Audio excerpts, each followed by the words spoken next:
बताइएगा। वायुमंडल में सबसे भारी गैस कौन सा है? वायुमंडल में कार्बन डाइऑक्साइड। Carbon dioxide. बताइएगा कार्बन डाइऑक्साइड किस मंडल तक ही सीमित है? 6 मंडल तक ही सीमित है। बताइएगा अधिकांश CO2 का विस्तार कितना किलोमीटर ऊंचाई तक है वायुमंडल में? 32 किलोमीटर। प्रश्न आगे से बताना होगा आपका। बताना होगा कांच घर या पौधा घर प्रभाव के लिए उत्तरदायी गैस कौन सी है? CO2। बताना होगा आगे से आपका। दूसरी गैसों का आयतन वायुमंडल में स्थिर है जबकि CO2 गैस जो है ना, स्थिर है, जबकि पिछले कुछ दशक में मुख्यतः जीवाश्म ईंधन को जलाए जाने के कारण CO2 के आयतन में लगातार वृद्धि हुआ है कि लगातार नुकसान हुआ है? हाँ, लगातार वृद्धि हुआ है। आगे से बताइएगा कि भूपृष्ठ से परावर्तित अवरक्त विकिरण का अवशोषण द्वारा भूवायुमंडलीय के तापमान में वृद्धि के प्रक्रिया को क्या कहेगा? तापमान में वृद्धि के प्रक्रिया को आगे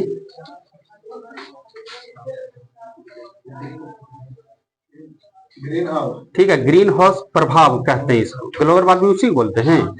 ठीक, इंग्लिश पढ़ हो गलो नहीं। आगे से बताइएगा ओजोन किस गैस का ही एक अप्रूफ है? ऑक्सीजन का अप्रूफ है। ऑक्सीजन के कितने अप्रूफ हैं? ऑक्सीजन के कितने अप्रूफ? समस्थानिक बोल सकते हैं जी। ओजोन का, सॉरी, ओजोन का कितने समस्थानिक? ओजोन की, ऑक्सीजन के तीन समस्थानिक है ना। ओजोन के परमाणु कितनी होगा? परमाणु, तो उसमें 3 हो जाएगा। ठीक है, O3 हो जाता है। आगे से बताइएगा आपको बताना होगा सूर्य से आने वाली पराबैंगनी किरणों को अवशोषित कर लेती है कौन सी गैस? बोलिए। पराबैंगनी किरण, ओजोन गैस नहीं, कार्बन डाइऑक्साइड का कर दो, कार्बन डाइऑक्साइड तो नुकसान कर दो कल फिर। आगे से बताइएगा ओजोन गैस कितना किलोमीटर ऊंचाई तक केंद्रित है? रेंज में इतना से इतना मीटर, 10 से 50 किलोमीटर ऊंचाई तक। आगे से बताइएगा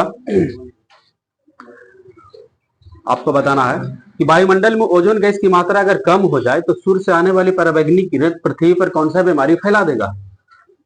त्वचा कैंसर। त्वचा कैंसर।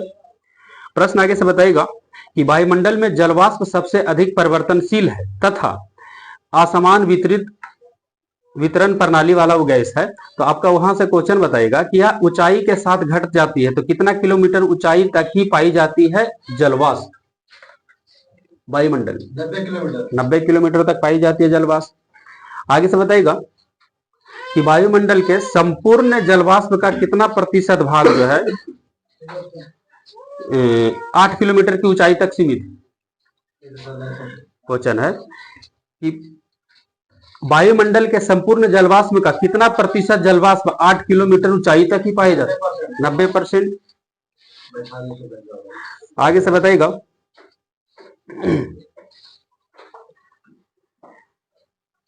जलवाष्प के संघनन होने के बाद बताइएगा सबसे निचली परत में क्या है, क्या क्या निर्माण हो जाता है क्षोभमंडल में?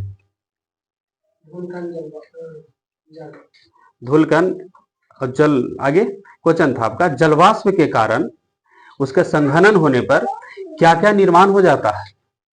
बादल और मेघ। ठीक है, बादल, वर्षा, कुहासा, ओस, है ना, ये सब जो है ये निचली परत में आ जाता है जलवाष्प के कारण। पाएगा पढ़ाई तो इसका काम जो बोल रहा है बताना है आगे से आपको।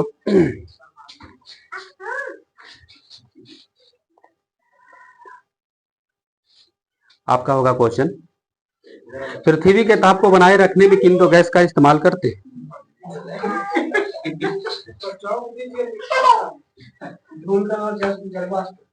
धूलकण और जलवाष्प। आगे पृथ्वी के ताप को बनाए रखने में, हाँ, इन लोग के पढ़ा लेंगे ना तब फिर आएगा, तो फिर हमें कुछ इस पर भाई पढ़ेगा, इसमें पढ़ेगा तो पढ़ेगा। गर्मी देख रहा है, लाइट आएगा ना।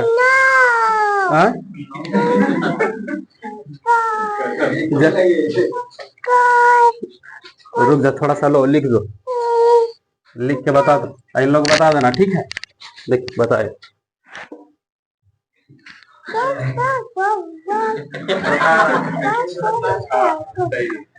बताया? अच्छा ये इन्हें समझाओ भी, इनको समझाओ।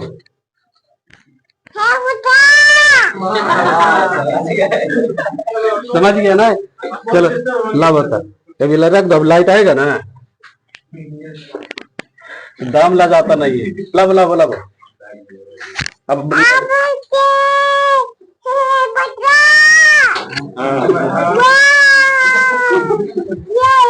ये लाइट आ गया, रोवेगा फिर आवेगा। आगे से बोलना होगा आपका कि पृथ्वी को बताइएगा, पृथ्वी के लिए एक प्रकार के कंबल का काम करता कौन? हाथ से ले लो तो। पृथ्वी के लिए कंबल का काम करता, क्यों जी? जलवाष्प। आगे से बताइएगा, जलवाष्प के अलावा सूर्य का ताप और सौर विकिरण का अवशोषण जो होता है ना, ऑक्सीजन, ओजोन तथा कार्बन डाइऑक्साइड गैस करती है। जलवाष्प के अलावा सूर्य तथा सौर विकिरण का अवशोषण ऑक्सीजन, ओजोन और कार्बन डाइऑक्साइड गैस करती है। बताइएगा आगे साहब का।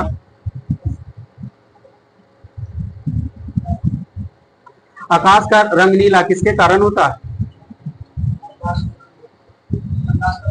प्रकीर्णन नहीं रहेगा तो धूलकण हो जाएगा। ठीक है, प्रश्न आगे से बताइएगा कि वायुमंडल के निचली भाग में मौजूद होता है धूलकण, है ना? तो धूलकण बताना होगा, धूलकण का स्रोत क्या क्या है? हाँ ठीक है, धूल हो गया, उल्काएं हो गया, समुद्री नमक है, ये सब धूलकण के अंतर्गत आएगा। धूलकण का स्रोत जो है समुद्री नमक, महीन मिट्टी, धुआं की कलिमा, राख, पराग, धूल एवं उल्काओं के टूटा हुआ कण, ये सब धूलकण के अंतर्गत आएगा। आगे से बताइएगा, धूल और नमक के कण आर्द्रता ग्राही केंद्र के तरह कार्य करता है, जिसके चारों ओर जलवाष्प संघनित होकर किसका निर्माण कर देता है? नहीं, बारिश का। जलवाष्प जो है वेगों का निर्माण कर देता है। आगे से बताइएगा, वायुमंडल के सबसे निचली परत को क्या कहते हैं? क्षोभमंडल। क्षोभमंडल की ऊंचाई कितना होता है? रेंज में है 8 से 18 किलोमीटर। अब इसी में तो तोड़ देता है कि ध्रुवों पर क्षोभमंडल की ऊंचाई कितना है? 8 किलोमीटर।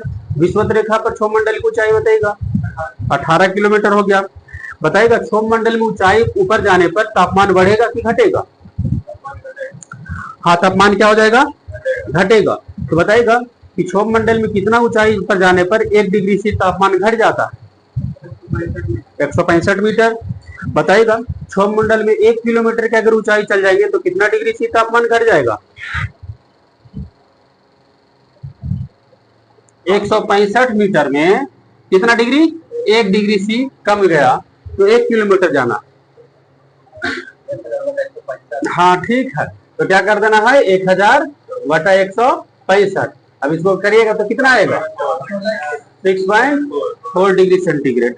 ठीक है, आगे से बताइएगा, सभी मुख्य वायुमंडलीय घटनाएं किस मंडल में होता है?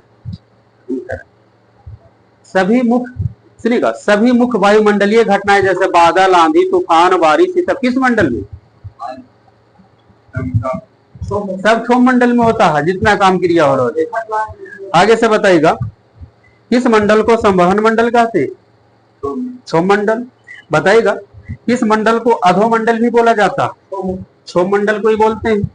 आगे से बताइएगा, नाइट्रोजन वायुमंडल में कितना ऊंचाई तक फैला है? हाँ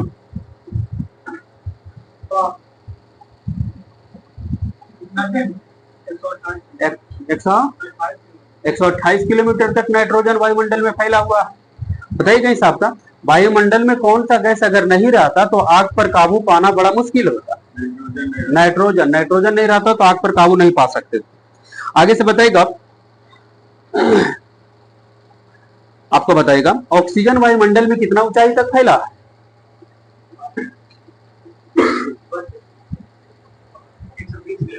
ऑक्सीजन वायुमंडल, हाँ ठीक है, ऑक्सीजन जो वायुमंडल में 64 किलोमीटर तक फैला, लेकिन मुख्य रूप से जो ऑक्सीजन बढ़िया से मिलेगा 16 किलोमीटर तक, है ना। बाद में ऊपर जिसे धीरे धीरे धीरे जाएगा तो कितना कम तक चल जाएगा, तो उस हिसाब से कितना तक पाया जाता है? 64 किलोमीटर तक पाई जाती है। लेकिन बहुत कम मात्रा 16 किलोमीटर के बाद पाई जाती है। आगे से बताइएगा, कितना ऊंचाई पर जाने पर ऑक्सीजन की मात्रा नग्न हो जाती है? दम बिल्कुल नहीं, 120 किलोमीटर। आपको बताना हो, मीटर नहीं बताइएगा। वायुमंडल में सबसे अधिक मात्रा में कौन सी गैस है? कितना प्रतिशत है? 78%। बताइएगा कौन सी अक्रिय गैस वायुमंडल में नहीं पाई जाती? रेडॉन। प्रश्न आगे से बताइएगा, वायुमंडल में सबसे अधिक मात्रा में कौन सी अक्रिय गैस पाई जाती? आर्गन। प्रश्न आगे से बताइएगा, वायुमंडल में चौथा सबसे अधिक मात्रा में पाई जाने वाली गैस? चौथा। दो तो सबसे बढ़िया से जान गुलो, दो बजे 3 वो जानते हैं। चौथा सबसे अधिक मात्रा में वायुमंडल में कौन सी गैस पाई जाती? आगे कार्बन डाइऑक्साइड। देखिएगा, सबसे ज्यादा कौन सी? नाइट्रोजन। कितना? 78%। उसके बाद कौन सी? कितना? 21%। उसके बाद कौन सी? आर्गन, लगभग 0.93%। अब उसके बाद आ जाएगा आपका CO2। हाँ ठीक है। आगे से बताइएगा, पृथ्वी के चारों ओर घिरे हुए वायु के विस्तृत फैलाव को क्या कहते हैं? किन कर आप इनमें से लिखा होगा। हाँ, इसको वायुमंडल कहते हैं। पृथ्वी पर प्रत्येक स्थान पर कितने बार ज्वार भाटा आता है? 2 बार आता है। पीछे से बताइएगा, आपका चंद्रमा का ज्वार उत्पादक बल सूर्य की अपेक्षा 2 गुना होता है कि 1 गुना होता है कि 4 गुना? हाँ, 2 गुना होता है। आपको बताइएगा, प्रत्येक ज्वार भाटा आने का समय कितना क्या अंतर है? प्रत्येक ज्वार आने का, ज्वार क्या मिनट? हाँ ठीक है, ध्यान देना है। 12 घंटा 26 मिनट में एक बार ज्वार आता है। और उसके बाद बोलेंगे कि भाटा कितने समय पर आता है, किसको आधा कर देना है? 6 घंटा 13 मिनट। ज्वार भाटा हो गया आपका। प्रश्न आगे से बताइएगा कि सार्गेसो सागर को सबसे पहले किस देश के नाविक ने देखा था? स्पेन। रिटर्निंग क्वेश्चन होगा आपका, गल्फ स्ट्रीम जलधारा कैसी जलधारा? गर्म जलधारा है। बगल से बताना होगा आपका, गर्म जलधारा। आपका क्वेश्चन होगा, समान खारेपन वाले स्थान को मिलाने वाली रेखा को क्या कहते? आइसोहेलाइन इंग्लिश में बोलेंगे, हिंदी में सबलवन रेखा। सबसे लंबी तटरेखा वाला देश बताइएगा। कनाडा। कनाडा की राजधानी कहाँ है? ओटावा। प्रश्न बताइएगा आपका, मर्रे और डार्लिंग नदियां किस देश में बहती? ऑस्ट्रेलिया। न्यूजीलैंड के राष्ट्रीय पक्षी क्या है? कीवी। प्रश्न आप ही का होगा, बोलना होगा आगे से आपको। सबसे छोटा महाद्वीप कौन सा है? ऑस्ट्रेलिया महाद्वीप। आपका होगा, मानव जाति का पालन कहा जाता है किस महाद्वीप को? नहीं, अफ्रीका। मानव जाति का घर बोलेंगे ना, मानव का घर किस महाद्वीप को बोलते हैं? तो क्या बोलना? एशिया। नहीं, मानव जाति का पालन यानी वहां से पाला गया, यानी पहली बार स्टार्टिंग मानव जाति का कहाँ? अफ्रीका से। लेकिन मानव का घर किस महाद्वीप को कहते हैं? एशिया का। कि एशिया में बहुत काफी जनसंख्या है, इसलिए उसको बोल गया है कि मानव का घर। आगे से बताइएगा, किस महाद्वीप को पक्षियों का महाद्वीप कहा जाता है? इनका पक्षियों का महाद्वीप दक्षिण अमेरिका को बोलते हैं। प्रश्न आगे से बताइएगा, अंटार्कटिका महाद्वीप की खोज जेम्स क्लार्क रॉस ने कब किया था? 1911 में। आपको बताइएगा, 5वां सबसे बड़ा महाद्वीप कौन सा है?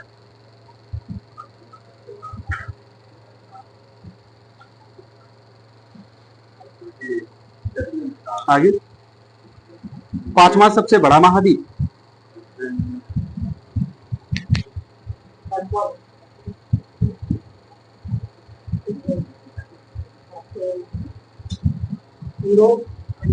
अंटार्कटिका महाद्वीप है, जो 5वां सबसे बड़ा महाद्वीप है। प्रश्न बताइएगा आपका होगा, विश्व में सर्वाधिक नगरीकृत महाद्वीप कौन सा है? सबसे अधिक नगरीकृत महाद्वीप यूरोप। प्रश्न आगे से बताना है आपका। दूसरा सबसे बड़ा महाद्वीप कौन है? अफ्रीका। प्रश्न फिर से होगा आपका, एशिया में विश्व का सबसे अधिक जनसंख्या घनत्व किस देश का? सिंगापुर। बताइए एशिया का पहला देश कौन बना 4 दिन का वर्क वीक वाला देश? सिंगापुर ही बना है। बताइए इस आपका, श्रीलंका की सबसे लंबी नदी कौन सी है? श्रीलंका की सबसे लंबी नदी महाबली गंगा। माउंट एवरेस्ट पर सबसे अधिक बार चढ़ने का रिकॉर्ड किसने बना दिया है?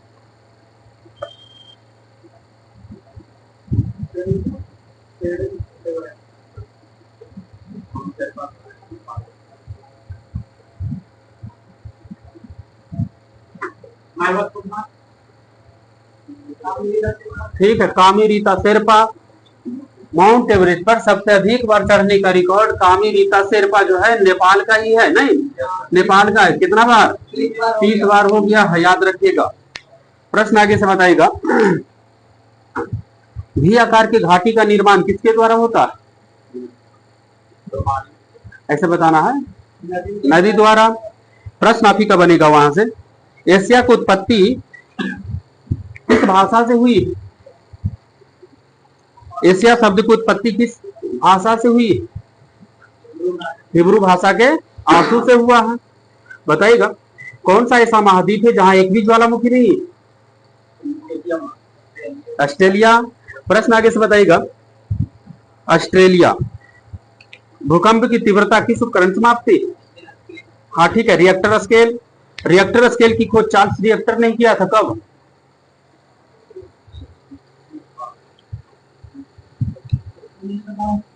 उन्नीस सौ 35 ईस्वी में। एल तरंग की खोज किसने किया था?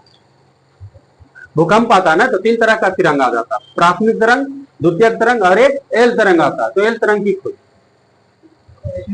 HD लव ने किया था, एल तरंग की खोज। बगल से बताना होगा, भूमध्य सागर का प्रकाश स्तंभ कहा जाता है किस ज्वालामुखी को? स्ट्रोम्बोली। बगल से बताना होगा आपको बताना होगा इसे कि विषुवत रेखा से 30 डिग्री उत्तरी एवं 30 डिग्री दक्षिणी भाग को क्या कहा जाता है? उष्ण कटिबंध, उपोष्ण कटिबंध, शीतोष्ण कटिबंध, ध्रुवीय कटिबंध। 30 डिग्री है मात्र, स्टार्टिंग ही है। उष्ण कटिबंध हो जाएगा आपका, है ना। 30 डिग्री उत्तरी एवं दक्षिणी वाले भाग को क्या बोलेगा? उष्ण कटिबंध। 30 से 45 हो जाएगा, 30 उष्ण को थोड़ा बड़ा करना, क्या उपोष्ण कर देना है। 30 से 45, 45 से 66 रहेगा तो शीतोष्ण बोलना है। 66 से 90 रहेगा तो हाँ ठीक है, ध्रुवीय कटिबंध। प्रश्न अब क्या होगा वहां से, पृथ्वी के सबसे ऊपरी भाग को क्या कहेगी? हाँ ठीक है, भूपरपट्टी, या उसको बोलेंगे क्रस्ट। आवाज देर लो नहीं, और तो पकड़ के देखो ना, बस हथवाना कबाड़ लिया पान। आगे से बताइएगा, जर जवान आदमी है, बहुत कुछ करेगा आपको। आगे से बताइएगा, हाथ के बल बराबर क्या होता है? F बराबर द्रव्यमान गुणा त्वरण। त्वरण ज्ञात करने का सही फॉर्मूला बताइए। A बराबर V minus U by T. प्रश्न होगा त्वरण के सही मात्रक बताइएगा, मीटर पर सेकंड स्क्वायर। बताइएगा इस आपका त्वरण कौन सी राशि? सदिश राशि है। बताइएगा किस रंग के प्रकाश में उच्चतम ऊर्जा होता है? नीला रंग के प्रकाश में। प्रश्न आगे से बताइएगा कि वह सीमा जिसके बाहर तारे आंतरिक मृत्यु से ग्रसित हो जाता है क्या कहलाता है? चंद्रशेखर सीमा। एक सूखा सेल किस ऊर्जा को संग्रहित करता? सूखा सेल में कौन सी ऊर्जा? रासायनिक ऊर्जा। प्रश्न आगे से बताइएगा कि जो बेहोश हुआ है व्यक्ति, है ना, उसको किस अवस्था में लिटाना चाहिए? जो बेहोश हो है, सिर को ऊपर करके कि सिर के नीचे करके? हाँ ठीक है, सिर को उसको नीचे करके सुलाना चाहिए। समुद्र में प्लवन करते हुए आइसबर्ग का कितना भाग समुद्र के ऊपर रहता है?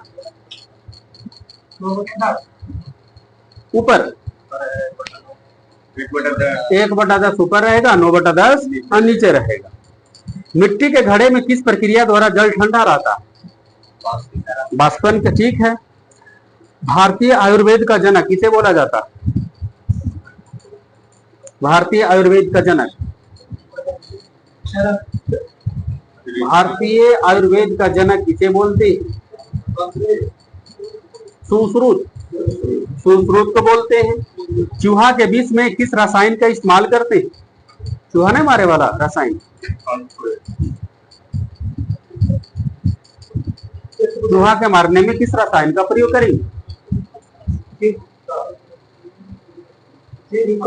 Zinc phosphide. बताना होगा हिसाब का। लोलक हड्डियां गर्मियों में क्यों सुस्त हो जाता है?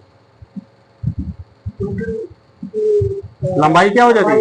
कि क्योंकि लोलक की लंबाई बढ़ जाता है तो उसका आवर्तकाल भी क्या हो जाता है? बढ़ जाता है। प्रश्न यहां से बताएगा कि किस प्रकार का तरंग का प्रयोग रात्रि दृष्टिकरण में करेंगे? अवरक्त। प्रश्न आगे से बताना है आपको कि वायुमंडल में प्रकाश के विसरण का कारण क्या है? वायुमंडल में विसरण का कारण धूलकण। प्रश्न आप बताएगा कि पानी से भरा हुआ डॉट लगी बोतल जमने पर टूट क्यों जाता है? देखो, जम जाएगा पानी तो बोतल फट जाता है या पाइप फट जाता है बड़ी बड़ी पहाड़ों पर।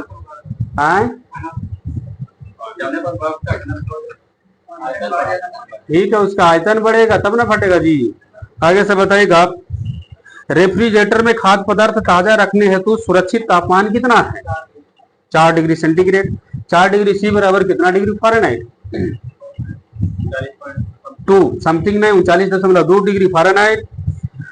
समथिंग के बाद जमाना रह ली अब जी, लगभग के तो अब जमाने खत्म कर दिल को कि लगभग के कौन सा आंसर? प्रोपली दीजिए, वो भी सटा के ऑप्शन बताइएगा। एक्स किरण की खोज किसने किया था? कब किया था एक्स किरण की खोज? रोंटगन। इतना में तो मजा आ जाता होगा, एक्स किरण की खोज रोंटगन बताती, लेकिन कब किया? 1895। साबुन के बुलबुला का अंदर का दाब वायुमंडलीय दाब से अधिक होता है कि कम होता है? अधिक होता है। प्रश्न आगे से बताएगा कि जब प्रकाश एक माध्यम से दूसरे माध्यम में जाता है तब आवृत्ति पर क्या प्रभाव पड़ेगा? हाँ ठीक है, अपरिवर्तित रहता है। खतरे के संकेत में लाल रंग के प्रकाश को क्यों इस्तेमाल की जाती है? और उसका प्रकीर्णन से बातचीत करेंगे तो क्या करेंगे? कम होता कि ज्यादा? हाँ, क्योंकि लाल रंग का प्रकाश का प्रकीर्णन बहुत कम होता है। प्रश्न आगे से बताएगा आइंस्टीन E बराबर mc स्क्वायर दिए थे तो उसमें c किसका प्रतीक है? प्रकाश की चाल। प्रकाश की चाल कितना होता है? 3 × 10⁸ मीटर पर सेकेंड। बताइएगा आप आगे से। आमतौर पर विद्युत फ्यूज जो होता है, फ्यूज किसका बना होता है? शीशा टीन। प्रश्न आगे से होगा कि परम शून्य तापमान पर अर्धचालक में विद्युत प्रतिरोध कितना हो जाता है? परम शून्य ताप पर अर्धचालक कितना हो जाता है? अनंत। प्रश्न बताएगा मांसपेशियों में कौन सा अम्ल के इकट्ठा हो जाने से थकावट महसूस होता है? लैक्टिक अम्ल। लहसुन में जो गंध आती है किसके कारण? सल्फर के कारण। प्रश्न आगे से बताना होगा स्टेनलेस स्टील किसका किसका मिश्रण है? हाँ, लोहा निकेल क्रोमियम। 3 गो स्टेनलेस स्टील याद रखिएगा। प्रश्न आगे से बताएगा कि डॉक्टरों द्वारा एनेस्थीसिया के रूप में इस्तेमाल की जाने वाली हास्य गैस क्या है? Nitrous oxide. तालाब में तैरने पर मनुष्य की त्वचा जल जाती है किस गैस के कारण? उसमें क्लोरीन। आपको बताइएगा शक्कर के किण्वन से क्या बन जाता है? कौन सा अल्कोहल? Ethyl alcohol. समान क्रियाशील महिला के लिए प्रोटीन उपयुक्त है कितना ग्राम प्रतिदिन? हाँ ठीक है, रनिंग बनेगा तो 45 से 55 ग्राम बन रहा है, तो उसी में 46 ग्राम अभी यहाँ पर इस्तेमाल हुआ है। किस विटामिन को हार्मोन कहते हैं? Vitamin D. मनुष्य में बताएगा पसलियों की संख्या कितनी जोड़ी होती है? 12 जोड़ी। लेक्सिकोग्राफी में किसका अध्ययन करेंगे? हाँ, लिखे उखे वाला नहीं, हाँ वो हालांकि हुई है लेकिन उसको बोलना है शब्दकोश का अध्ययन करेंगे। लिखे उखे वाला ऑप्शन नहीं रहता उसे कि लिखे उखे वाला। आपको बताइएगा सहतूत का फल जो है वो सोरोसिस है, पूरा बताएं। प्रश्न आपका होगा कि राष्ट्रीय चिकित्सा विज्ञान अकादमी की स्थापना 1961 में किस शहर में हुआ? नई दिल्ली। बताइएगा आगे से राष्ट्रीय कैंसर नियंत्रण कार्यक्रम कब शुरू हुआ था? राष्ट्रीय कैंसर नियंत्रण कार्यक्रम 1975-76 में। जन्म के समय एक बच्चे का औसतन भार कितना होता है जी? पाउंड में बताना है। और हाँ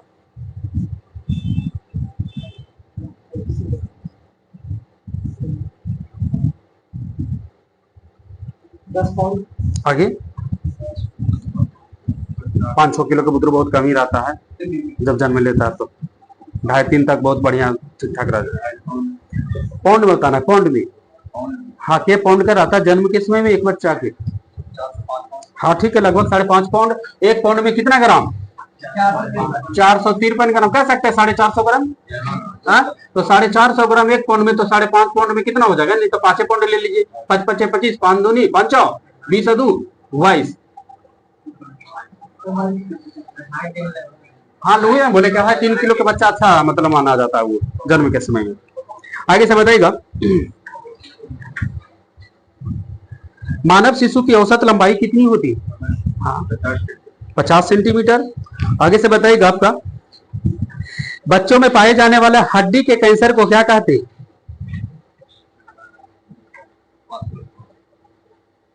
हड्डी के बच्चों में पाए जाने वाले हड्डी के कैंसर को क्या कहते हैं?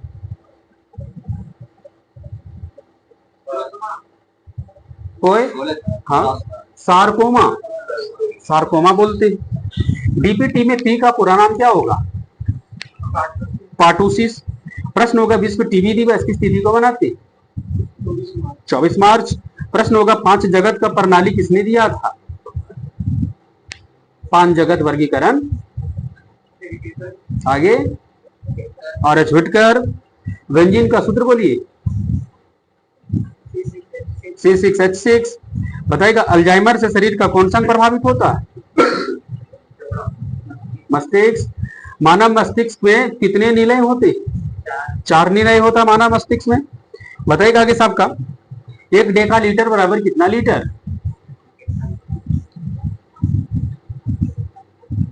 डेका का मान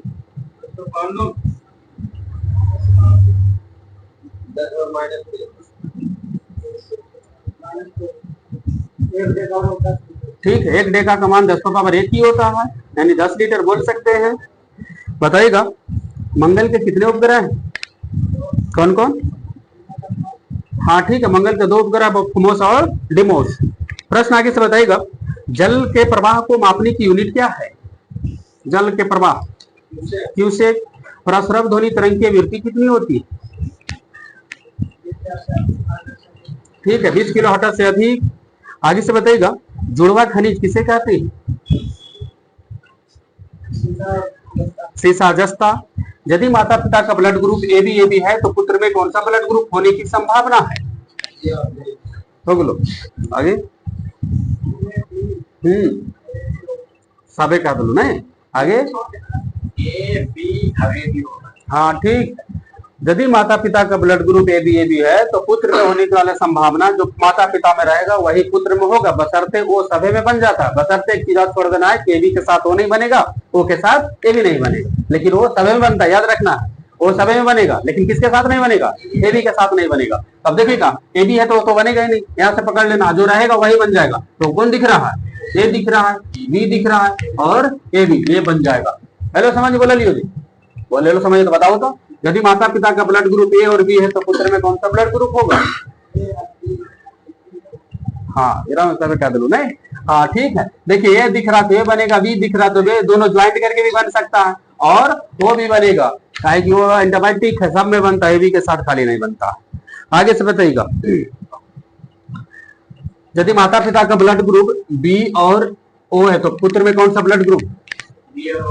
हाँ सिर्फ B और O बनेगा, जो रहेगा वही बनेगा। आगे से बताइएगा, सबसे अधिक तन्य धातु बताइएगा। सोना। सोना का लैटिन नाम बताइएगा। औसत नहीं, मैं थोड़ी बनावे के औरम।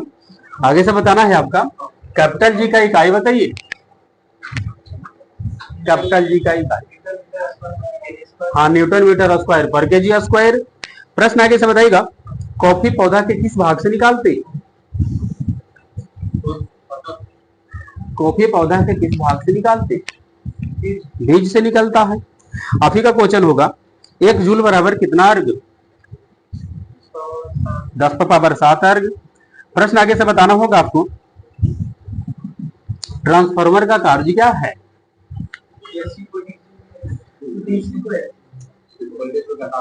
कौन सा वोल्टेज? हाँ ठीक है, ट्रांसफार्मर का कार्य है एसी वोल्टेज को उच्च करना, उच्च पे निम्न करना। देखो रात में अभी पूरा वोल्टेज कम बेसी होते रहता, तो कौन करता वो? ट्रांसफार्मर का वो कार्य, सिर्फ एसी पर वो काम करता है। आपको बताना होगा संयोजी इलेक्ट्रॉन की संख्या अधिकतम कितनी हो सकती है? 8। प्रश्न बताएगा अंडा का कौन सा भाग में प्रोटीन पाया जाता है? उजारका भाग में। नहीं, आगे से बताना होगा आपका, गोबर गैस संयंत्र का आविष्कार किसने किए थे? सीवी देसाई ने किए थे। एक और है ना आप लोग का, क्या था इसमें? इकोनॉमिक्स। बहुत दिन हो गया, नहीं इकोनॉमिक्स भी लेके चल देते हैं, उनको लगा उसमें खत्म हो गया ना बीवी कंप्यूटर वाला। क्या बोले? हाँ इधर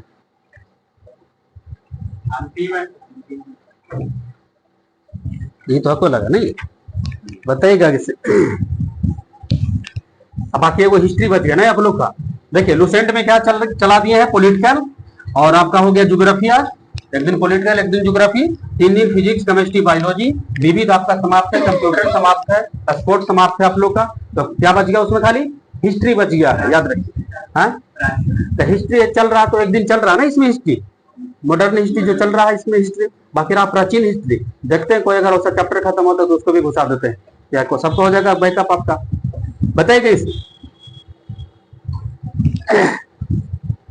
जब हम किसी देश की उसकी समस्त आर्थिक क्रियाओं के संदर्भ में परिभाषित करते हैं तो उसे उस देश को क्या कहा जाएगा?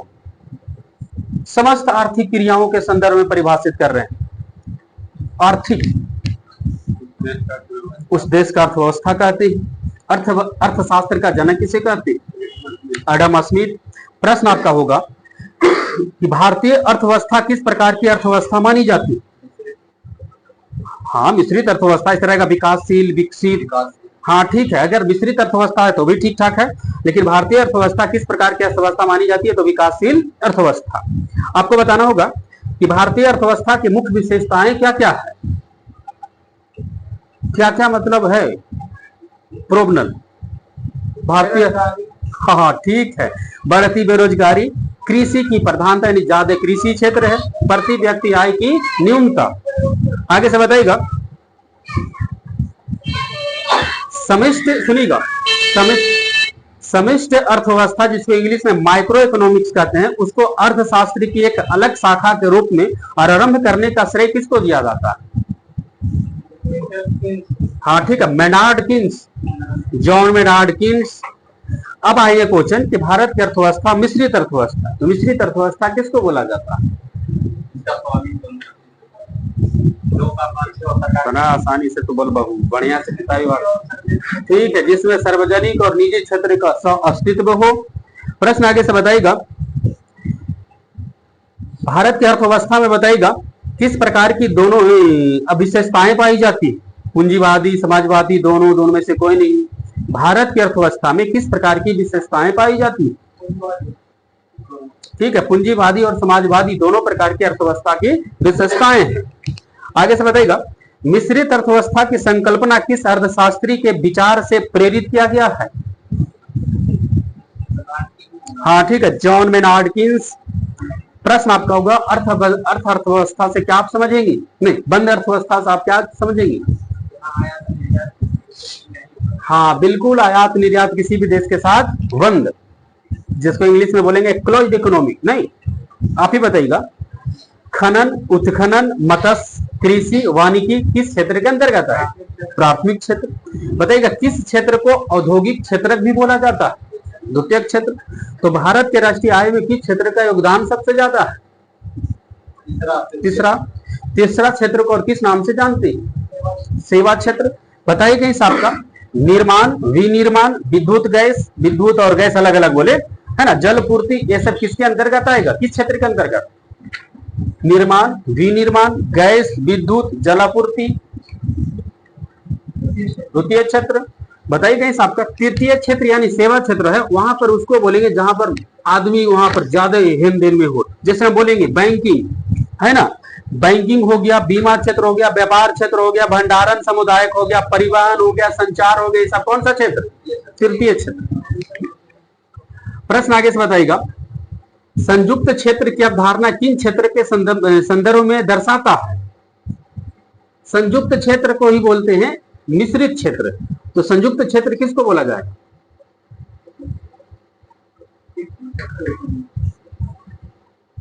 संयुक्त क्षेत्र की अवधारणा किन क्षेत्रों के संबंध को दर्शाता है? मैं समझ, जैसे कहेंगे कि मिश्रित अर्थव्यवस्था किसको बोलेंगे, तो आराम से बोलतू है कि निजी और सार्वजनिक क्षेत्र के साथ कोई बोलते हैं मिश्रित अर्थव्यवस्था। तो उसी को संयुक्त क्षेत्र की अवधारणा किन क्षेत्रों को दर्शाता, तो क्या बोलना है? निजी व सार्वजनिक क्षेत्र को बोलते हैं संयुक्त क्षेत्र। आगे से बताइएगा, अर्थव्यवस्था में उच्च स्तरीय निर्णय लेने वाला संस्थान को किस क्षेत्र के अंतर्गत रखा गया है? पांचवा क्षेत्र। बताइए गई इसी अर्थशास्त्र में नोबेल प्राइज कब पहली बार दिया गया था? कब से दी जा रही है? 1969 से दी जा रही है।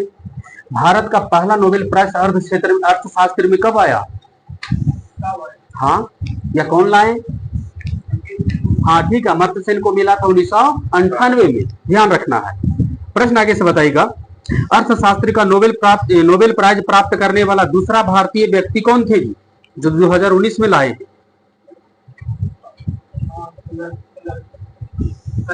अभिजीत बनर्जी। अभिजीत बनर्जी। प्रश्न आगे से बताइएगा कि राष्ट्रीय आय और प्रति व्यक्ति आय एक निर्धारित स्तर से ऊपर पाई जाती है किस प्रकार के अर्थव्यवस्था में? विकासशील की विकसित? विकसित। हस्तक्षेप के सिद्धांत का प्रतिपादन किसने किया था? Adam Smith. गांधीवादी अर्थव्यवस्था किस सिद्धांत पर आधारित है? न्यास के सिद्धांत पर। समाजवादी अर्थव्यवस्था का जनक किसे बोला गया है? समाजवादी अर्थव्यवस्था का जनक कार्ल मार्क्स।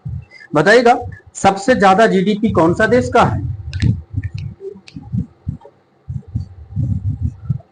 अमेरिका का है। प्रश्न आप ही का होगा कि वह अर्थव्यवस्था जिसका विश्व के अन्य देशों के साथ कोई व्यापारिक संपर्क नहीं होता है उसे किस प्रकार की अर्थव्यवस्था कहलाएगी? वह अर्थव्यवस्था जिसका विश्व में अन्य देशों से कोई व्यापारिक संपर्क नहीं है, तो उस प्रकार के अर्थव्यवस्था को कौन सा अर्थव्यवस्था? बंद अर्थव्यवस्था बोलेंगे इसको। प्रश्न आपका ये होगा कि दूसरा विश्व में देश कौन है जिसका जीडीपी ज्यादा है? पहला अमेरिका, दूसरा चाइना। प्रश्न आगे से बताना होगा आपका कि भारतीय अर्थव्यवस्था के उदारीकरण का अग्रदूत किन्हें बोला गया है? क्या बोले? भारतीय न बोले, भारतीय अर्थव्यवस्था के उदारीकरण का अग्रदूत बोला गया है डॉक्टर मनमोहन सिंह। प्रश्न आपका ये होगा वहां से, तीसरा सबसे अधिक अर्थव्यवस्था वाला देश कौन है? पहला अमेरिका, दूसरा चाइना, तीसरा जापान। प्रश्न आगे से ही होगा आपका, भारत में अब तक कितनी पंचवर्षीय योजना लागू हुआ है? 12।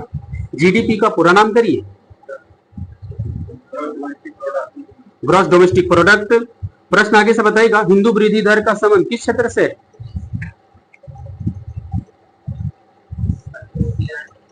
राष्ट्रीय आय से है। बताइएगा, कौन सी पंचवर्षीय योजना 5 साल नहीं चला था? तो वो बोल रहा वही, कौन सी पंचवर्षीय योजना 5 साल नहीं चला था? आगे पांचवी। हम क्या बोले कि वही बोल देना, कौन सी पंचवर्षीय योजना 5 साल नहीं चला था? तो पांचवी पंचवर्षीय योजना। पांचवी पंचवर्षीय योजना कब से कब तक चला जी? 5 साल नहीं चला, 1 साल पहले ही उसको समाप्त कर दिया, 1974 से 78। बनेगा क्वेश्चन आगे से आपका होगा क्वेश्चन कि पहली पंचवर्षीय योजना किस मॉडल पर आधारित है? डोमर मॉडल पर। आगे से बोलना हो आपको, आरबीआई बैंक का मुख्यालय कहाँ है? मुंबई। भारत में ट्रेजरी बिल किसके द्वारा बेचे जाते हैं? किस संस्था के द्वारा? नाबार्ड, आरबीआई, सेबी।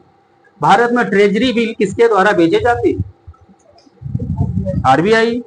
भारत में क्षेत्रीय ग्रामीण बैंक की स्थापना किस वर्ष हुआ था? स्मॉल डेट लेना है तो 2 अक्टूबर 1975। यह था आपका आज का शनिवार है। जाइए, कल संडे है ना जी, सावन है, थोड़ा भक्ति कर लेना है, पूजा पाठ भी करिए।